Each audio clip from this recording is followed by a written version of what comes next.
Hey guys, and welcome back to this channel. In this video, I'll be showing you guys what you can do if your AMD is not detecting your second monitor. So you're going to go to settings here, and then you're going to go to display. Then you're just going to select enable clone, and you're going to basically adjust the resolution and etc. And then it's going to basically detect your second monitor. My AMD has detected both of my monitors, as you can see here.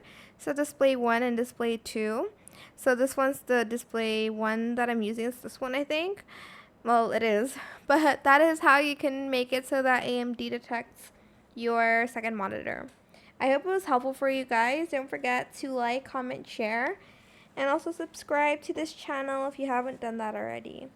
If you have any more questions about this video, just leave it in the comment section down below.